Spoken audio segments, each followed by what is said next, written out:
Jai Gurudev children, Jai Gurudev to all. In the last video, we have studied 28th, 29th and 30th shloka. Hoping that all are practicing from the beginning. So, we are going to the next three shlokas in this video. Now, sir is going to recite the shlokas for you. Please learn properly. Jai Gurudev children. Jai Gurudev sir. Okay, now we'll start the shloka. Repeat with me.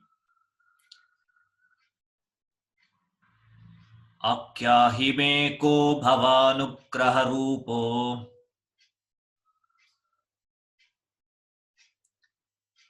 नमोऽस्तु ते देववर प्रसीद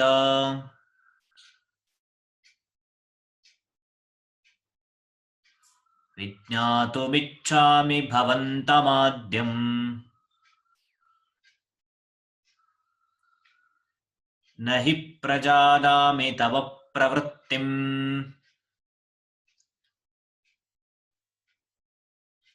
Again we will repeat the shloka. आख्याहि मे को भवानुग्ररूपो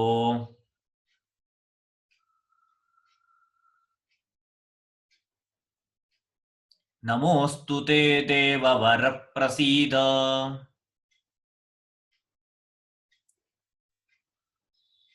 विज्ञातुमिच्छामि भवन्तमाद्यम्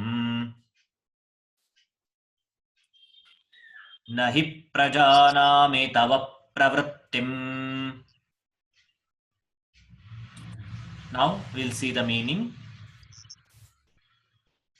Tell me who you are with a form so terrible, my obeisance to you. O best of gods, be kind to me. I wish to know you, the primal being, in particular, for I know not what you intend to do. I repeat, tell me who you are with a form so terrible, my obeisance to you. O best of gods, be kind to me. I wish to know you, the primal being, in particular, for I know not what you intend to do. So, let us see the meaning in Kannada. ಭಯಂಕರ ರೂಪವನ್ನು ಧರಿಸಿದ ನೀನು ಯಾರು? ನನಗೆ ದಯಮಾಡಿ ತಿಳಿಸು. ಹೇ ದೇವಶ್ರೇಷ್ಠ, ನಿನಗೆ ನಮಸ್ಕಾರಗಳು. ನೀನು ಪ್ರಸನ್ನನಾಗು. ಆದಿಪುರುಷನಾದ ನಿನ್ನನ್ನು ನಾನು ವಿಶೇಷ ರೂಪದಿಂದ ತಿಳಿಯಲು ಬಯಸುತ್ತೇನೆ, ಏಕೆಂದರೆ ನಿನ್ನ ಪ್ರವೃತ್ತಿಯು ನನಗೆ ತಿಳಿಯದಾಗಿದೆ. ಐ ರಿಪೀಟ್, ಭಯಂಕರ ರೂಪವನ್ನು ಧರಿಸಿದ ನೀನು ಯಾರು? ನನಗೆ ದಯಮಾಡಿ ತಿಳಿಸು. ಹೇ ದೇವಶ್ರೇಷ್ಠ, ನಿನಗೆ ನಮಸ್ಕಾರಗಳು. ನೀನು ಪ್ರಸನ್ನನಾಗು. ಆದಿಪುರುಷನಾದ ನಿನ್ನನ್ನು ನಾನು ವಿಶೇಷ ರೂಪದಿಂದ ತಿಳಿಯಲು ಬಯಸುತ್ತೇನೆ, ಏಕೆಂದರೆ ನಿನ್ನ ಪ್ರವೃತ್ತಿಯು ನನಗೆ ತಿಳಿಯದಾಗಿದೆ. So let us see the next shloka. Shri ಭಗವಾನುವಾಚ. Repeat.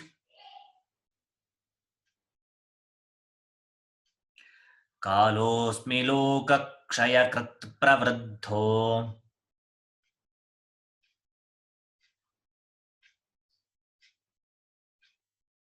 ಲೋಕಾನ್ ಸಮಾಹರ್ತುಮಿಹ ಪ್ರವೃತ್ತಃ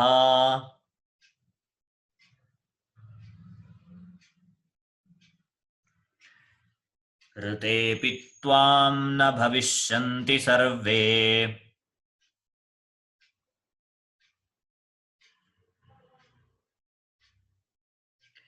ಏವ ಸ್ಥಿತಾಃ ಪ್ರತ್ಯನಿಕೇಷು ಯೋಧಾಃ.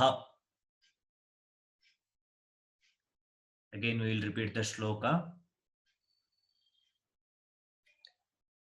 कालोऽस्मि लोकक्षयकृत् प्रवृद्धो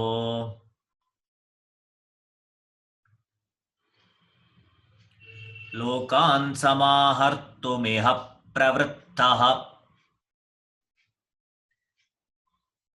ऋतेऽपि त्वां न भविष्यन्ति सर्वे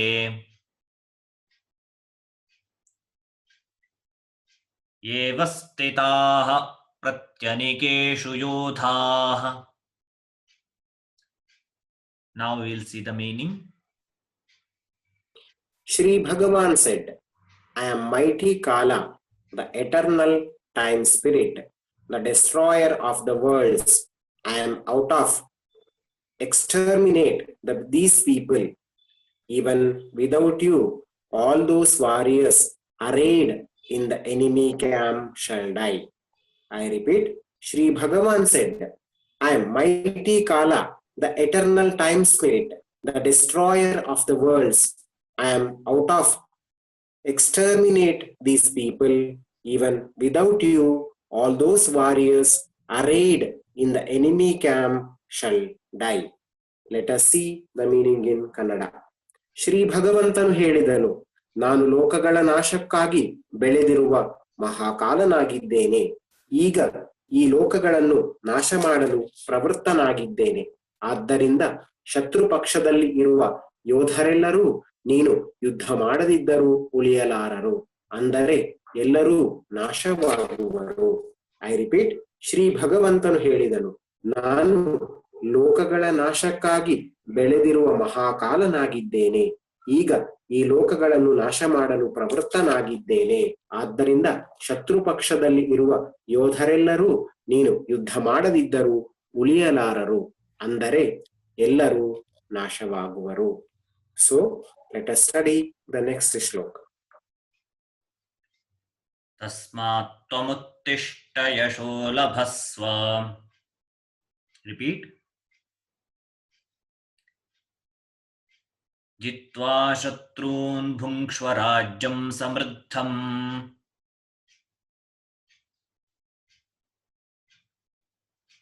ಮಯೈವೈತೆ ನಿಹತಾಃ ಪೂರ್ವಮೇವ.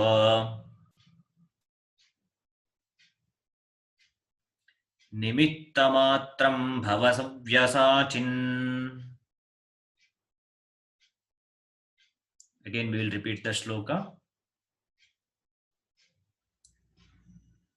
Tasmat tvamuttishta yasho labhasva.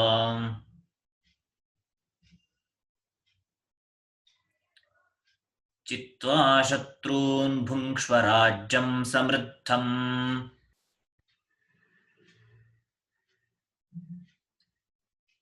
Mayaivaite nihatah purvameva.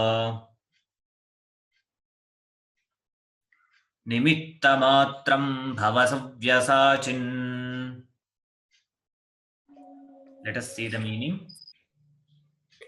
Therefore, do you arise and win glory, conquering foes, enjoy the affluence kingdom. These warriors stand already slain by me. Be you only an instrument, Arjuna. I repeat, therefore, do you arise and win glory, conquering foes, enjoy the affluent kingdom. These warriors stand already slain by me. Be you only an instrument, Arjuna. So let us see the meaning in Kannada. ಆದ್ದರಿಂದ ನೀನು ಎದ್ದು ನಿಲ್ಲು, ಶತ್ರುಗಳನ್ನು ಗೆದ್ದು ಧನಧಾನ್ಯ ಸಂಪನ್ನವಾದ ರಾಜ್ಯವನ್ನು ಅನುಭವಿಸು. ಈ ಎಲ್ಲ ಶೂರವೀರರನ್ನು ನಾನು ಮೊದಲೇ ಕೊಂದಿರುವೆನು.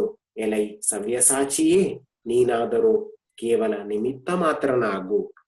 ಐ ರಿಪೀಟ್, ಆದ್ದರಿಂದ ನೀನು ಎದ್ದು ನಿಲ್ಲು, ಶತ್ರುಗಳನ್ನು ಗೆದ್ದು ಧನಧಾನ್ಯ ಸಂಪನ್ನವಾದ ರಾಜ್ಯವನ್ನು ಅನುಭವಿಸು. ಈ ಎಲ್ಲರೂ ಶೂರವೀರರನ್ನು ನಾನು ಮೊದಲೇ ಕೊಂದಿರುವೆನು. ಎಲೈ ಸವ್ಯಸಾಚಿಯೇ, ನೀನಾದರೂ ಕೇವಲ ನಿಮಿತ್ತ ಮಾತ್ರನಾಗು. So hope all will learn every day the shlokas thoroughly. Practice from the beginning. So have a good day, children. Jai Gurudev. Thank you, Anand sir. Jai Gurudev. Thank you, children. Please keep practicing. Jai Gurudev sir. Thank you. Thank you so much.